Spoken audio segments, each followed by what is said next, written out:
Welcome to the World Wire Update YT. Don't forget to subscribe and click the bell icon for more updates and thrilling short scenes. In recent months, a major dispute has erupted on the international stage, capturing headlines and sparking heated debates across North America. The conflict centers on the relationship between the United States and Canada, two neighboring countries whose destinies are deeply intertwined by geography, trade, and increasingly, by their shared natural resources. At the heart of this dispute lies fresh water, an essential, life-sustaining resource that is becoming more precious and contested as populations grow and climates change. North America is home to some of the world's largest freshwater reserves, but these are not distributed evenly, and demand is rising rapidly. Former President Donald Trump, responding to the severe and persistent droughts plaguing states like California, Nevada, and Arizona, has publicly demanded that Canada share its abundant water supplies. He has even suggested that the solution could be as simple as turning on a faucet at the border, downplaying the complexity of such a move. This demand has struck a nerve in Canada, where water is not only a vital resource, but also a symbol of national identity and environmental stewardship. Canadians have a long history of resisting large-scale water diversions, viewing them as threats to both their sovereignty and the delicate ecosystems that depend on these waters. In response, Canadian leaders, including prominent figures like Mark Carney, have presented a united front. Their message is clear and unwavering. Canada will not allow its water to be treated as a commodity for export, regardless of external pressures or political rhetoric. This firm refusal is deeply rooted in the Canadian belief that water is a public trust, a resource to be protected and managed for the benefit of all citizens and future generations, rather than sold off to the highest bidder or diverted for short-term gain. The standoff between the US and Canada is not just a bilateral issue, it reflects a growing global tension. Around the world, water scarcity is emerging as a major trigger for political conflict, with nations and communities vying for access to dwindling supplies. Ultimately, the core question remains: should water be exploited for economic and political gain, or should it be fiercely protected as a shared resource, held in trust for the well-being of people and the planet, now and in the future? The answer will shape not only the fate of North America, but the future of water security worldwide. The United States is facing a water crisis of historic proportions, with the American West experiencing some of the most severe droughts in recorded history. These droughts are not just a temporary setback, they are reshaping the landscape, threatening agriculture and putting millions of people at risk. As rivers dry up and farmland turns to dust, the urgency to find new water sources has never been greater. This crisis is driving American leaders to look beyond their borders for solutions, and Canada, with its vast freshwater reserves, has become a tempting target. California's depleted reservoirs and overused rivers have become symbols of this growing emergency. In response, President Trump has repeatedly turned his attention northward, framing Canada as a potential savior with what he calls unlimited water. At rallies and press conferences, he's painted a picture of a giant faucet just waiting to be turned on, promising that American fields and cities could be replenished if only Canada would share its bounty. To make this vision a reality, Trump has floated ambitious and controversial engineering projects, such as diverting the mighty Columbia River southward. He's even gone so far as to joke that Canada could become America's 51st state, underscoring just how far he's willing to go to secure water for the US. These proposals have sparked heated debate on both sides of the border, raising questions about sovereignty, environmental impact, and the true cost of such massive undertakings. In pursuit of quick fixes, Trump's administration has issued executive orders that override long-standing environmental protections in California. These actions prioritize immediate water access over the health of delicate ecosystems, putting wetlands, wildlife, and future generations at risk. Environmental groups and local communities have pushed back, warning that short-term gains could lead to irreversible damage. Yet, this vision of simply tapping into Canada's water ignores the intricate reality of shared river systems. Water doesn't flow like oil through a pipeline. It sustains entire regions, cultures, and ecosystems along its path. The interconnectedness of these waterways means that any disruption could have far-reaching consequences, both upstream and downstream. The demand for Canadian water is dangerously simplistic, overlooking not only the ecological complexities, but also the political realities of international cooperation. As the crisis deepens, the need for thoughtful, sustainable solutions becomes ever more urgent, reminding us that water, unlike politics, cannot be controlled by simply turning a large faucet.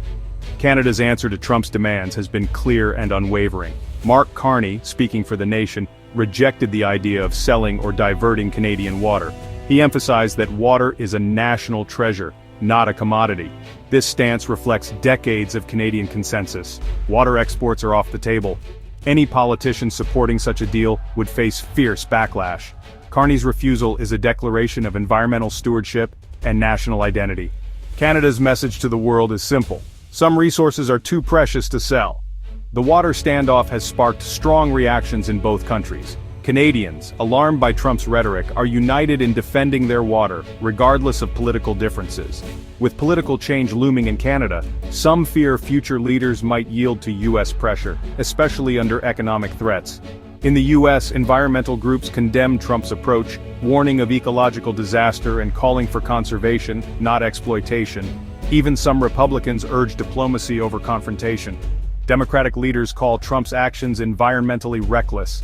There's growing recognition that sustainable water management requires collaboration, not conflict. Diverting Canadian rivers would be an environmental catastrophe, not a simple fix. The idea of simply redirecting water to where it's needed most might sound appealing, but the reality is far more complex and dangerous. These rivers are the lifeblood of entire ecosystems, supporting countless species and communities that depend on their natural flow. When we tamper with these systems, the consequences ripple far beyond what we can see. Rivers are living systems. Even small diversions can devastate ecosystems, especially for species like salmon. Salmon rely on precise water temperatures, flow rates, and clean gravel beds to spawn. Altering these conditions, even slightly, can disrupt their life cycles, leading to population crashes. The loss of salmon would not only impact wildlife but also the people and cultures that have depended on them for generations. The Columbia River, already stressed by dams and development, could lose its remaining salmon runs, an economic and cultural tragedy. For Indigenous communities, salmon are more than just a resource. They are a symbol of identity, tradition, and survival. The disappearance of these fish would mean the loss of ceremonies, livelihoods, and a vital connection to the land and water. Lower water levels would harm wetlands, forests, and agriculture, while concentrating pollution. Wetlands that filter water and provide habitat for birds and amphibians would shrink or vanish. Forests along riverbanks would suffer from drought, and farmers would face crop failures. As water becomes scarce, pollutants become more concentrated, threatening drinking water and public health. Massive water transfers would also create a huge carbon footprint, worsening climate change.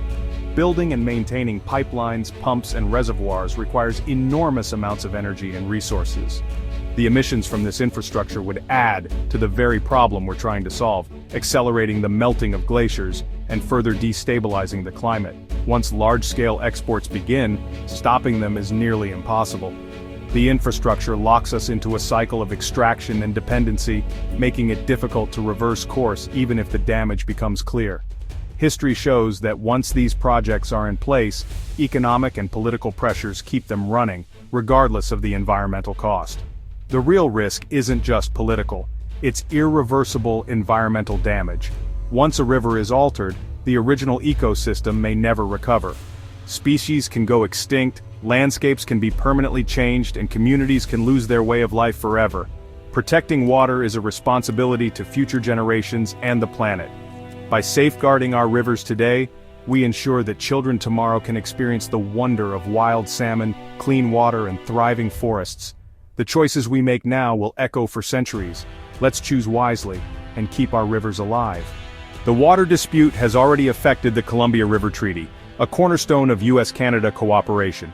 In March 2025, the U.S. paused treaty modernization talks, using the agreement as leverage for more water. The Columbia River is vital for both countries, providing power, flood control, and ecosystem services. The treaty pause injects mistrust and uncertainty, threatening decades of collaboration. Canada fears the U.S. is holding the treaty hostage to force water concessions. The future of the river and cross-border water management is now at risk. The standoff presents a choice conflict or cooperation. Demanding water and pausing treaties breeds resentment and fails to solve the real crisis: mismanagement and climate change. The solution lies in collaboration, investing in conservation, reforming agriculture, and restoring natural infrastructure. Canada and the US have a history of successful environmental cooperation. We must build on it. Water security is a shared challenge. One country's crisis affects the other. Canada's firm no is an invitation to rethink water as a public trust, not a commodity. The future depends on stewardship, not extraction. The time to choose cooperation is now.